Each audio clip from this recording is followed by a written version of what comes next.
Mr. Speaker, sir, star question 133. Speaker, sir, answer to star question number 133. The said 5 villages have been electrified through off-grid mode by the solar photovoltaic model by the Manipur since 2017-18. These villages are being planned to be electrified through grid mode. Once the plan 33 by 11 kV Sahamphung substation is taken up and energized as these villages are remotely located. These villages are currently included in the DIPR for a new upcoming scheme, namely electrification of the left-out households under RDSS by MSPDCL. The scheme is yet to be sanctioned by the Ministry of the Power. Thank you, sir. Speaker, sir, I have a few supplementary questions. In a question, Hangbagi, Yanan Badhining Badi, how Kiba July August ki session da, Honorable Minister Power Mishi current financial year da, Ujiki grid power supply pigini haina through grid mode, the pigini haina, assurance peak heaveni, adu a hang heaveni.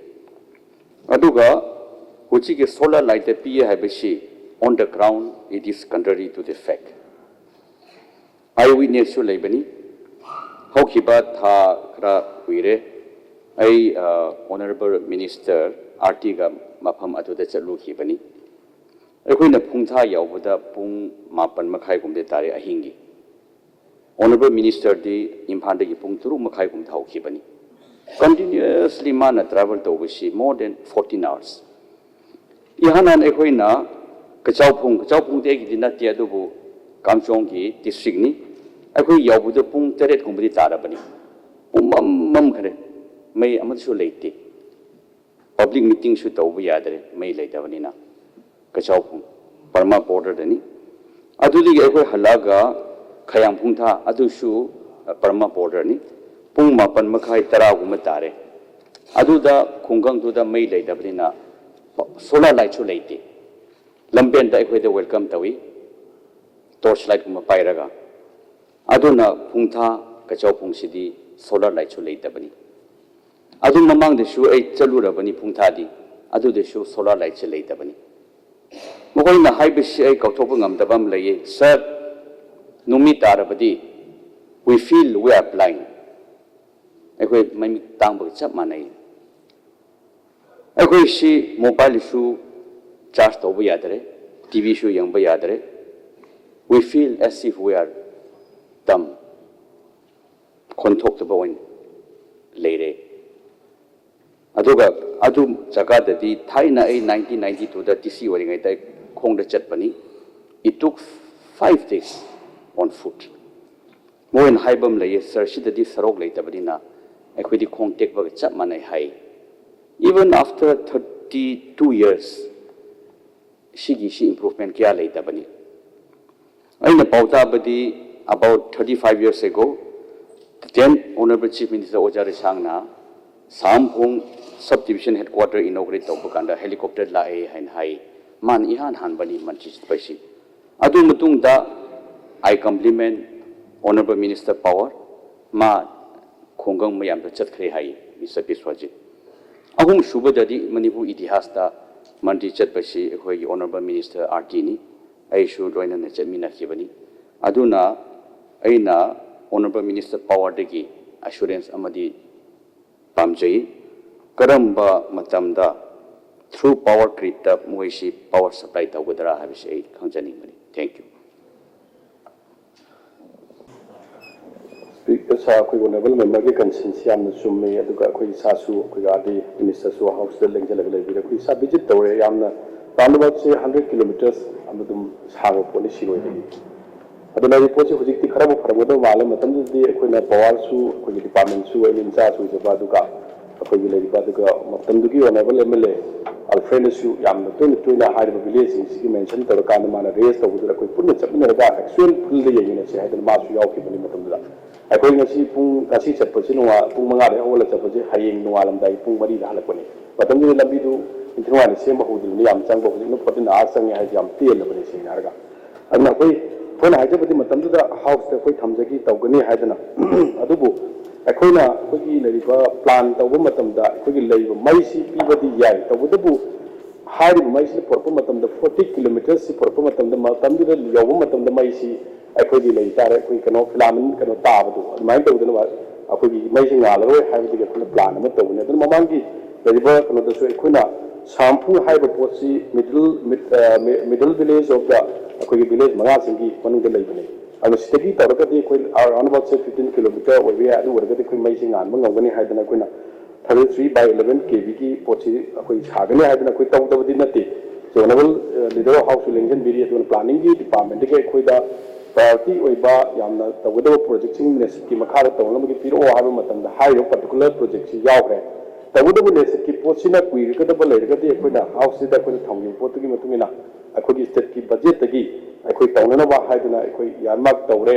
ꯍꯥꯏꯕꯁꯤꯃ ꯑꯩꯈꯣই honourable member ꯑꯩꯈꯣꯏ ꯍꯥꯎꯁꯁꯤꯗ ꯑꯩꯈꯣꯏ ꯊꯝꯖꯔꯦ ꯑꯗꯨꯒ ꯃꯁꯤ ꯁꯣꯏꯅꯃꯛꯀꯤ ꯃꯥꯒꯤ ꯀꯣꯁꯅ 13.41 crore ꯆꯪꯒꯅꯤ ꯃꯁꯤ ꯄꯣꯠꯁꯤ all DIPR ꯀꯔꯤ ꯑꯩꯈꯣꯏ ꯁꯥꯕ ꯂꯣꯏꯅꯃꯛ ꯂꯣꯏꯔꯦ ꯑꯗꯨ ꯇꯧꯕ ꯃꯇꯝꯗ ꯑꯗꯨꯒꯤ ꯃꯇꯨꯡ ꯏꯟꯅ ꯑꯩꯈꯣꯏꯒꯤ ꯒꯦꯝ ꯅꯣꯡ ꯁꯤꯗꯒꯤ ꯂꯥꯛꯑꯀꯥꯟꯗ ꯃꯩꯁꯤ ꯀꯅꯦꯛ ꯇꯧꯒꯗꯕꯅꯤ ꯑꯅ ꯊꯝꯖꯒꯦ ꯑꯗꯨꯒ ꯑꯩꯈꯣꯏꯒꯤ ꯉꯁꯥꯏꯒꯤ ꯃꯩ ꯑꯣꯅꯦꯕꯜ ꯃꯦꯝꯕꯔꯅ ꯃꯌꯥꯝꯗꯁꯨ ꯑꯩꯈꯣꯏ ꯍꯥꯎꯁꯇꯁꯨ ꯍꯥꯏꯕꯤꯔꯦ ꯃꯩ ꯂꯩꯇꯦ ꯍꯥꯏꯕꯗꯤ ꯑꯩꯈꯣꯏ ꯚꯤꯂꯦꯖꯔꯁ ꯅꯠꯇ꯭ꯔꯒ ꯑꯩꯈꯣꯏ ꯏꯁꯥꯃꯛꯀꯤꯁꯨ ꯑꯗꯨꯝ ꯍꯥꯏꯖꯔꯒꯦ ꯂꯧꯕ ꯌꯥꯏ ꯀꯔꯤꯒꯤꯅꯣ ꯍꯥꯏꯕ ꯃꯇꯝꯗ ꯃꯐꯝ ꯃꯐꯝꯗ ꯑꯩꯈꯣꯏꯅ ꯃꯩ ꯄꯤꯔꯛꯏꯁꯤ ꯑꯩꯈꯣꯏꯒꯤ ꯒ꯭ꯔꯤꯗ ꯑꯃꯗꯤ ꯑꯣꯐ ꯒ꯭ꯔꯤꯗ ꯑꯅ ꯄꯤꯔꯛꯄꯅꯤ ꯑꯗꯣ ꯑꯣꯐ ꯒ꯭ꯔꯤꯗꯇ ꯄꯤꯕ ꯚꯤꯂꯦꯖ ꯈꯨꯗꯤꯡꯃꯛꯁꯤ ꯑꯩꯈꯣꯏ ꯑꯇꯣꯞꯄ ꯑꯩꯈꯣꯏꯒꯤ ꯆꯤꯡꯒꯤ ꯂꯩꯔꯤꯕ ꯀꯩꯅꯣꯁꯤꯗꯒꯤꯁꯨ ꯔꯦꯁ ꯑꯗꯨꯝ ꯇꯧꯈꯤ ꯃꯃꯥꯡꯒꯤ ꯑꯦꯁꯦꯝꯕ꯭ꯂꯤ ꯀꯌꯥꯗꯁꯨ ꯑꯣꯐ ꯒ꯭ꯔꯤꯗꯇ ꯄꯤꯕ ꯄꯋꯥꯔ ꯂꯥꯏꯟꯁꯤ ꯄꯋꯥꯔꯅꯤ ꯍꯥꯏꯅ ꯃꯩꯅꯦꯅ ꯈꯟꯕꯤꯗꯦꯕ ꯑꯗꯨꯅꯤ ꯈ꯭ꯋꯥꯏ ꯂꯨꯔꯛꯏꯗꯤ ꯑꯗꯨꯅ ꯃꯁꯤ ꯑꯩꯈꯣꯏꯅ ꯌꯨꯝꯗ ꯍꯥꯎꯁ ꯍꯣꯜꯗ ꯄꯤꯕꯅꯤ ꯃꯁꯤꯗ ꯑꯩꯈꯣꯏ ꯇꯤꯚꯤꯒꯤ ꯅꯠꯇ꯭ꯔꯒ ꯑꯇꯩꯒꯤ ꯔꯟ ꯇꯧꯕꯒꯤꯗꯤ ꯌꯥꯒꯗꯕ ꯃꯥꯟꯗꯦ ꯑꯗꯨꯒ ꯁ꯭ꯇ꯭ꯔꯤꯠꯇꯁꯨ ꯄꯤꯗꯦ ꯑꯗꯨꯅ ꯁ꯭ꯇ꯭ꯔꯤꯠꯇ ꯑꯗꯨꯝ ꯃꯝꯕ ꯇꯥꯕꯅꯤ ꯑꯗꯨꯒ ꯌꯨꯝꯗꯗꯤ ꯑꯩꯈꯣꯏ ꯂꯩꯕ ꯕꯂꯕ 2-3ꯒꯤ ꯃꯥꯒꯤ ꯔꯤꯀ꯭ꯋꯥꯔꯃꯦꯟꯒꯤ ꯃꯇꯨꯡ ꯏꯟꯅ ꯑꯩꯈꯣꯏ ꯇꯧꯕꯅꯤ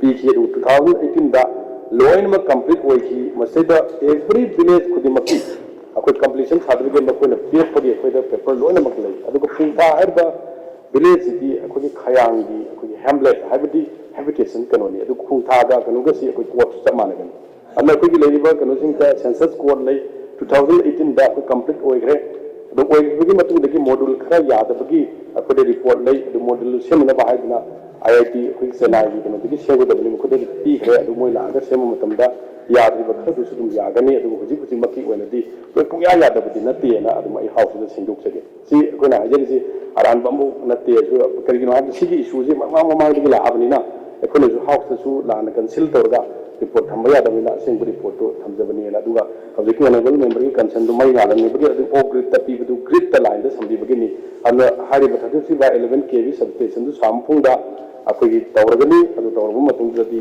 ꯃꯗꯨꯒꯤ ꯄꯣꯠꯇꯨ ꯚꯤꯂꯦꯖꯔꯁꯤꯅ ꯑꯗꯨꯝ ꯀꯃꯤꯠꯃꯦꯟ ꯄꯤꯕꯤꯔꯛꯑꯣ ꯍꯥꯏꯗꯅ ꯑꯗꯨꯃꯥꯏꯅ ꯊꯝꯖꯒꯦ ꯊꯦꯡꯛ ꯌꯨ ꯁꯔ ꯍꯪꯕꯤꯒꯗꯕ ꯑꯣꯅꯔꯦꯕꯜ ꯃꯦꯝꯕꯔ ꯁ꯭ꯔꯤ ꯔꯥꯃꯨꯏꯕ ꯄꯥꯎꯈꯨꯝ ꯄꯤꯕꯤꯒꯗꯕ honourable minister PHCD Mr. Speaker, sir, star question 137. Mr. Speaker, sir, I supplementary tawishida khitan qualify tawlimba ama lai.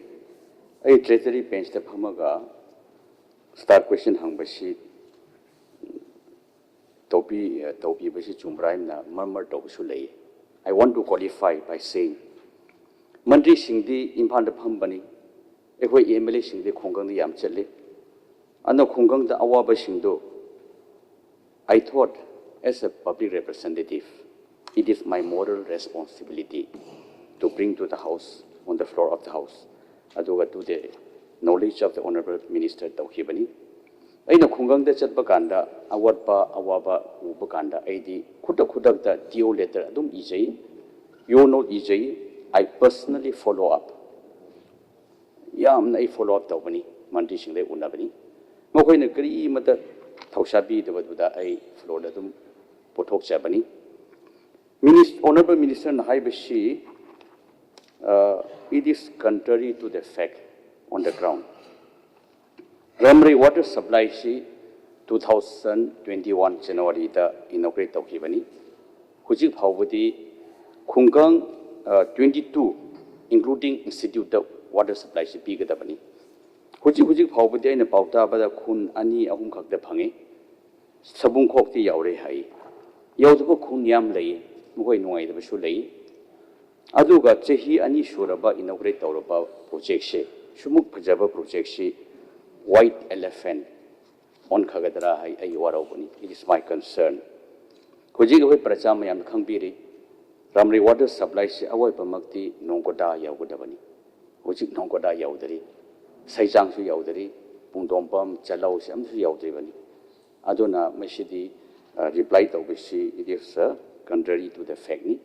Ai kaisu ai sauba khotpa leite. Government ai embarrass leite. That is the last thing in my mind.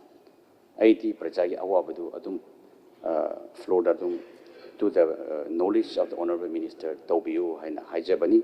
Ani Shobada Haukipa session da July, Augusta, Honorable Minister Bijtina in this current financial year, the Shoidana overlooking Tauni Haina assurance to be Hebani. Equi assurance committee have issue lay. Aduna assurance committee na issue si pakating ay the Honorable Minister na Mashikra Muna Yangshan Biramu. Yaudaba Kungang Sindishu ising si Pibiro have say hiding bani. Adu karamba matam da pigani aduga mai hoi di sidi awai ba makti mantri gi asoi bena oira moi engineer sina information do lan pibra khali haibadi honorable minister di khungda chatta bani khunggang da chatta bani ma khangla moi adubo ai di toini chat bani na ai di khange masi pungdombam saichang yangam bopi aduga nongkoda sidi yaudri bani Hojik pipe late to which Abdul Sahamphung Cocktail Loi Hai, Ado Hiding Bani, Ado Mantrina, Honorable Minister Bijtina, assurance Krabi of the Pagani, the timeline of completion milestone. Thank you.